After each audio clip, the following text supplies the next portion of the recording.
Hello, नमस्ते, welcome back to my channel. I hope आप अच्छे होंगे, अपना ख्याल अच्छे से रख रहे होंगे।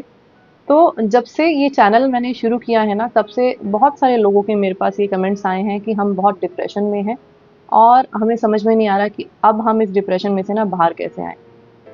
और कई लोग मुझे ये बोलते हैं कि आप प्लीज़ ना हमारी काउंसलिंग करो कि क्या ऐसे हम स्टेप्स लें जिससे कि हम डिप्रेशन से ना बाहर आ सकें। तो आज की इस वीडियो में मैं बात करूँगी डिप्रेशन के बारे में। और डिप्रेशन से ही रिलेटेड एक और चीज़ होती है जिसको कि हम बोलते हैं एंग्जायटी। दोनों चीज़ों में फ़र्क जानने की कोशिश करेंगे।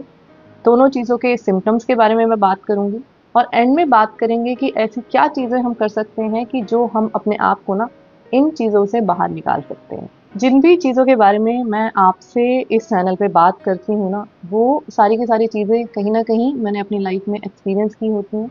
कहीं न कहीं उन चीज़ों से मेरा आमना-सामना हुआ होता है। तभी शायद मैं उस सच्चाई के साथ या उस कन्विक्शन के साथ वो सारी चीज़ें आपसे शेयर कर पाती हूँ, कह पाती हूँ। अगर वो चीज़ें मैंने खुद से फ़ील ना की हों, तो मुझे ऐसा लगता है कि शायद मैं राइट कैंडिडेट नहीं हूँ, वो सारी चीज़ें आपके साथ शेयर करने के लिए या फिर आपको कुछ भी एडवाइस करने के लिए। तो जहाँ तक बात आती है एंग्ज़ायटी और डिप्रेशन की, तो खुद मैंने ये चीज़ें अपनी लाइफ़ में झेली हैं, बहुत सालों तक फ़ेस की हैं। तो कहीं न कहीं मेरे पास कुछ ऐसा हो सकता है इन टॉपिक्स पे, जो कि मैं आपसे शेयर कर सकूँ और शायद वो शेयर करने की वज़ह से आप कहीं न कहीं उससे कुछ फ़ायदा उठा सकें, आपकी कुछ न कुछ मदद हो सके। तो सबसे पहले बात करते हैं कि एंग्ज़ायटी और डिप्रेशन में ना फ़र्क क्या होता है। देखिए, एंग्ज़ायटी का सीधा-सीधा मतलब ये है कि जब हम फ्यूचर इवेंट्स के बारे में बहुत फ़िक्र कर रहे होते हैं। हमें ये चिंता होती है कि अगर ऐसा हो गया तो क्या होगा? अगर ऐसी चीज़ हो गई तो हम उससे कैसे डील करेंगे? अब अगर मैंने ये गलती कर दी है तो आगे जाके इसके क्या इम्प्लीकेशंस हो सकते हैं? सीधा-सीधा मतलब ये है कि जब हम फ्यूचर को लेके बहुत ज़्यादा चिंता करने लग जाते हैं, फ्यूचर को लेके बहुत ज़्यादा थॉट्स हमारे माइंड में आ जाते हैं जो कि रिलेटेड होते हैं वरी से, तो हमें एंग्ज़ायटी फ़ील होने लग जाती है।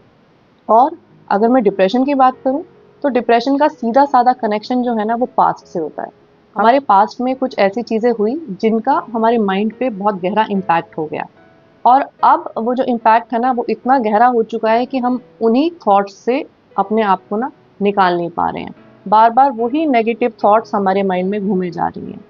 तो डिप्रेशन की जहाँ तक बात है, तो जो चीज़ें हो चुकी हैं, जो पास्ट में हो चुकी हैं चीज़ें, उनके बारे में रिपीटेडली सोचते अगर हम जा रहे हैं, तो एक टाइम ऐसा आ जाएगा हमारी लाइफ में कि हम डिप्रेशन में आ जाएँगे। और एंग्ज़ायटी की जहाँ तक बात है, तो फ्यूचर इवेंट्स को लेके जो हम चिंता कर रहे हैं, जो हमारे दिमाग में डर बैठ गया है, अगर उस चीज़ के बारे में हम रिपीटेडली सोचे जाएँगे, तो कहीं न कहीं हमें एंग्ज़ायटी हो जाएगी। तो ये चीज़ तो क्लियर हो गई कि एंग्ज़ायटी और डिप्रेशन में क्या फ़र्क है।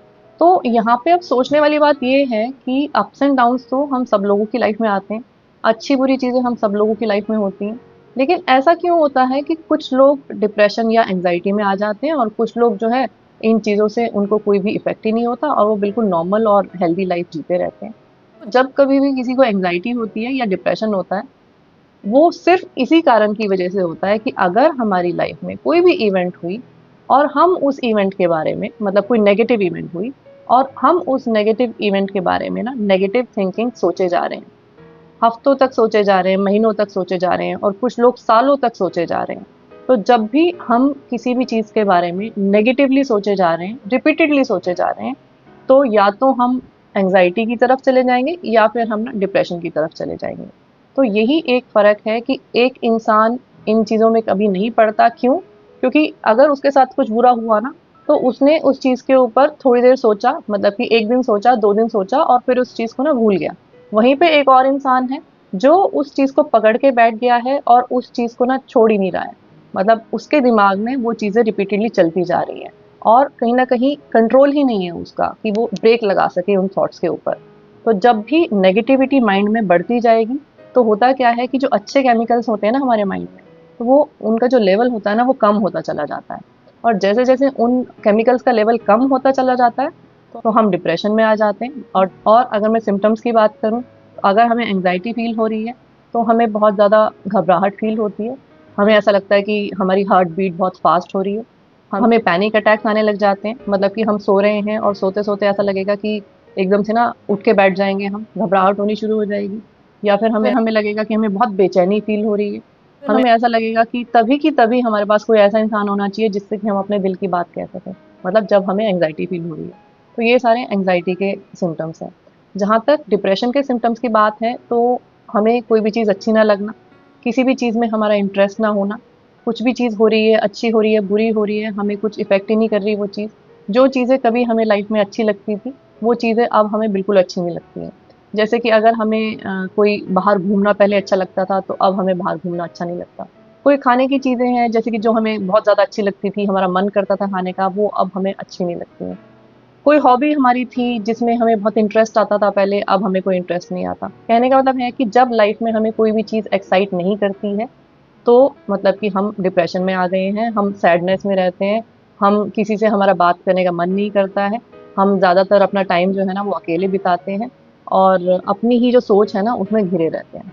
तो आई होप एंग्जायटी और डिप्रेशन के जो सिम्पटम्स हैं ना उसमें आपको फ़र्क समझ में आ गया होगा। अब जो मेन बात है वो ये है कि इन चीज़ों से ना बाहर कैसे आएँ? क्योंकि अगर इन चीज़ों में हम सालों-साल तक रहे जाएँगे ना, तो हमारी जो इमोशनल और मेंटल हेल्थ है ना, वो बहुत ज़्यादा खराब हो जाती है और इसी की वजह से जो हमारी लाइफ़ है ना, वो कहीं न कहीं बहुत हैम्पर हो जाती है। जो ग्रोथ या जो डेवलपमेंट हमारी लाइफ़ में होनी चाहिए थी ना, वो ग्रोथ नहीं हो पाती और कहीं न कहीं हम लाइफ़ में ना स्टैग्नेंट हो जाते हैं। तो इसी वजह से ये बहुत ज़्यादा ज़रूरी है कि हम अपने आप को इन चीज़ों से ना बाहर निकाल सकें। तो जहाँ तक एंग्जायटी की बात है ना, तो रिसर्च ये बोलती है कि 80% चीज़ें जिनके बारे में हम सोच रहे होते हैं फ्यूचर को लेके कि अगर ऐसा हो गया तो हमारा क्या होगा या फिर मेरे पास जॉब नहीं है, मैं कैसे सर्वाइव कर पाऊँगी या कर पाऊँगा या मतलब मेरी फ्यूचर का क्या होगा क्योंकि मेरे पास कुछ भी चीज़ ऐसी नहीं है जिसको होल्ड करके मैं चल सकूँ या मेरे पास कोई रिलेशनशिप नहीं है, तो मैं अकेले लाइफ में कैसे सर्वाइव करूँगा या करूँगी। तो रिसर्च ये कहती है 80% चीज़ें जिनको लेके हम कहीं न कहीं डर रहे होते हैं, चिंता कर रहे होते हैं, वो कभी पूरी होती ही नहीं है। सिर्फ़ हम अपने दिमाग से वो चीज़ क्रिएट करते रहते हैं और जब वो रियलिटी में आप जाते हो ना फ्यूचर में, तो आपका फ्यूचर किसी और तरफ शेप अप कर जाता है और जिन चीज़ों को लेके आप डर रहे होते हो, जिन चीज़ों को लेके आप एंग्ज़ायटी क्रिएट कर रहे होते हो, वो कभी होती ही नहीं है। तो इसीलिए एंग्ज़ायटी से दूर रहने के लिए फ्यूचर को लेके ना हमें कोई भी ऐसी सोच क्रिएट करने की ज़रूरत नहीं है जिससे कि हमें नेगेटिविटी फ़ील हो। हम सिर्फ़ इतना कर सकते हैं, हम अपने प्रेज़ेंट पे फ़ोकस कर सकते हैं, हम अपने प्रेज़ेंट को अच्छा बनाने की कोशिश कर सकते हैं। और जहाँ तक डिप्रेशन की बात है, तो डिप्रेशन के लिए मैं आपको यही कहना चाहती हूँ कि जो चीज़ें पास्ट में हो चुकी हैं ना, तो पहली चीज़ तो ये हमें समझनी है कि अब उनका जो कंट्रोल है ना, वो हमारे हाथ में नहीं है। अब हम उनको चेंज नहीं कर सकते हैं। तो उन चीज़ों के बारे में रिपीटेडली नेगेटिव सोच के हम कुछ भी पॉज़िटिव नहीं हासिल कर सकते लाइफ़ में। तो हमें थोड़ा-सा ना सेल्फ अवेयर होना है कि जब भी नेगेटिव थॉट हमारे दिमाग में चल रही है ना पास्ट को लेके, तो तभी हमें वहाँ पे ना ब्रेक लगा देना है थॉट पे। हमें बोलना है कि अब वो चीज़ हो चुकी है, अब वो चैप्टर ना खत्म हो चुका है। अब मुझे आगे फ्यूचर के बारे में सोचना है। अब मुझे बेटरमेंट के लिए सोचना है। तो अब पास्ट वाली जो चीज़ें हैं ना, वो मुझे नहीं सोचनी है क्योंकि वो चैप्टर अपना खत्म हो चुका है। तो जो एक चीज़ सबसे ज़्यादा आपको हेल्प करेगी ना डिप्रेशन को ओवरकम करने के लिए वो ये है कि जब भी आपको ऐसा लग रहा है कि नेगेटिव थॉट्स आपके माइंड को बहुत ज़्यादा ओवरपावर कर रही हैं, तभी की तभी अपने माइंड को ना डिस्ट्रैक्ट करो और किसी और चीज़ में लगा लो। मतलब सेल्फ अवेयरनेस ही यहाँ पे सबसे ज़रूरी है। हमें कई बार पता ही नहीं होता है कि हम दिमाग में ना क्या सोचे जा रहे हैं और हम सोचे जा रहे होते हैं लगातार। जब भी ऐसा लगेगा ना कि नेगेटिव थॉट्स दिमाग में आ रही हैं, तभी डिस्ट्रैक्शन ज़रूरी है। जब भी ऐसा लगेगा कि होपलेस फ़ील हो रहा है, तभी डिस्ट्रैक्शन ज़रूरी है। तभी के तभी जो अपने माइंड का फ़ोकस है ना, उसको चेंज करने की ज़रूरत है। दूसरी चीज़ जो आपको बहुत ज़्यादा हेल्प करेगी डिप्रेशन से बाहर आने के लिए, वो ये है कि कोई एक इंसान आपकी लाइफ़ में ऐसा ज़रूर होना चाहिए, जिससे कि आप अपने दिल की सारी बातें कह सको। जब हम अपने दिमाग में बहुत ज़्यादा पास्ट इवेंट्स का बैगेज लेके घूमते हैं ना, तो हमारा दिमाग बहुत ज़्यादा स्ट्रेस में आ जाता है। और बहुत ज़्यादा स्ट्रेस में आने की वजह से जो स्ट्रेस हार्मोन्स होते हैं जैसे कि कॉर्टिसोल है, वो सब बहुत ज़्यादा बढ़ जाते हैं और जब ये हार्मोन्स हमारी बॉडी में बढ़े हुए होते हैं, तो ऑब्वियसली हमें डिप्रेशन होता है। तो इसलिए एक इंसान आपकी लाइफ में ऐसा ज़रूर होना चाहिए जिससे कि आप दिल खोल के बात कर सको, जिससे कि आप कोई भी बात ना छुपाओ मतलब कि जो भी कुछ चीज़ें आपके साथ घटी हैं, जो भी कुछ चीज़ें आपके साथ हुआ है, जब आप किसी एक इंसान के साथ वो सारी चीज़ें शेयर करोगे ना, तो जो आपके माइंड पे जो बैगेज है, जो इतने सालों का जो लोड है ना, वो सब कम होगा और जब वो कम होगा तो कहीं न कहीं जो इतना स्ट्रेस आपका माइंड अकेले झेल रहा था ना, वो स्ट्रेस भी धीरे-धीरे करके कम हो जाएगा। तो इसलिए इसलिए ये आपको खुद डिसाइड करना है कि कौन ऐसा इंसान है जिस पे कि आप पूरी तरीके से ना भरोसा कर सकते हो, और जो आपकी चीज़ों का ना फ़ायदा ना उठाए, और जो आपकी चीज़ों को लेके आपको जज ना करे। तो ऐसा अगर एक भी इंसान आपकी लाइफ में है ना, वो आपके पेरेंट्स हो सकते हैं, वो आपका कोई फ्रेंड हो सकता है, वो कोई भी हो सकता है। तो अगर एक इंसान ऐसा अपनी लाइफ में ज़रूर ढूँढिए, जिसके ऊपर आप वो वाला ना ट्रस्ट क्रिएट कर सकते हो, जिसके बाद आप अपनी सारी की सारी चीज़ें उसके साथ शेयर कर सको। ये सबसे ज़्यादा इम्पोर्टेंट स्टेप है डिप्रेशन से ना बाहर आने के लिए। और एक चीज़ आपको यहाँ पे ध्यान रखनी है कि अगर अप्स एंड डाउन्स आपकी लाइफ में आए हैं, तो इसका मतलब ये बिल्कुल भी नहीं है कि ज़िंदगी ख़त्म हो गई है। क्योंकि जो मेरे पास कमेंट्स आते हैं वो रिलेशनशिप से रिलेटेड ही होते हैं, तो मैं स्पेसिफिकली उन लोगों के लिए बात बोल रही हूँ कि अगर कोई छोड़ के चला गया है तो इसका मतलब ये नहीं है कि ज़िंदगी ख़त्म हो गई है, अब ज़िंदगी में कुछ नहीं बचा है। ऐसा बिल्कुल भी नहीं सोचना है। नई ज़िंदगी की शुरुआत होती है, नई चीज़ों की शुरुआत होती है, जब आप अपने आप को वापस से खड़ा करोगे ना कि कैसे ये जो सारी नेगेटिव चीज़ें हैं ना, जिनसे आप अभी घिरे हुए हो, ये कैसे आपका पीछा छोड़ देंगी। बस करना ये है कि नेगेटिव चीज़ों के बारे में ना सोच के, पॉज़िटिव चीज़ों के बारे में सोचना शुरू कर देना है। ये सोचना शुरू कर देना है कि अभी टाइम ऐसा है, लेकिन आगे का जो टाइम है ना, वो ज़रूर बेहतर होगा। जैसे कि एक कहावत है ना कि there is light at the end of tunnel. तो आपको उस लाइट तक पहुंचना है। आपको बीच में हार नहीं माननी है, ये सोच के कि नहीं मेरी ज़िंदगी में तो अब अंधेरा हो चुका है। वो जो लाइट है ना eight the end of tunnel, आप उस तक ज़रूर पहुंचोगे, अगर अपनी जो थिंकिंग है ना उसको पॉजिटिव रखोगे। तो यहाँ पे मैं एक और बात ऐड करना चाहती हूँ कि जो लोग एंग्जायटी या डिप्रेशन से जूझ रहे हैं ना, और उनके परिवार में या उनके फ्रेंड्स को भी ये बात पता है कि उन लोगों के साथ क्या हो रहा है, तो उनका ये फ़र्ज़ बनता है कि इस टाइम में ना आप उनका साथ दो, उनको सपोर्ट करो, उनके साथ बहुत प्यार से पेश आओ। क्योंकि कई बार ये होता है कि जो चीज़ें हमें दिखती नहीं होती हैं ना, तो हम उनको ऐसा मानते हैं कि ये एग्ज़िस्ट ही नहीं करती। मतलब अगर कोई फ़िज़िकल चोट लगती है किसी को, सपोज़ फ्रैक्चर हो जाता है, तो हम कभी भी ये नहीं बोलेंगे कि नहीं फ्रैक्चर थोड़ी ना हुआ है, चलो तुम, क्यों नहीं चल रहे हो तुम? क्यों बैठे हो? क्यों काम पे नहीं जा रहे हो? क्यों अपनी चीज़ें नहीं कर रहे हो? क्यों दिन भर बेड पे बैठे रहते हो? हम ऐसा नहीं बोलते ना, क्योंकि वो चीज़ें हमें दिख रही हैं। तो हम बहुत प्यार से और बहुत केयर करते हैं ऐसे केस में। लेकिन जहाँ पे मेंटल इलनेस की बात आती है, जहाँ पे डिप्रेशन की बात आती है, तो वो चीज़ें हमें दिखती नहीं है। तो हम ऐसे केस में हम ये सोचते हैं कि ये इंसान ऐसे क्यों रिएक्ट कर रहा है? मतलब क्यों ये ऐसे रो रहा है? क्यों ये ऐसे हेल्पलेस फ़ील कर रहा है?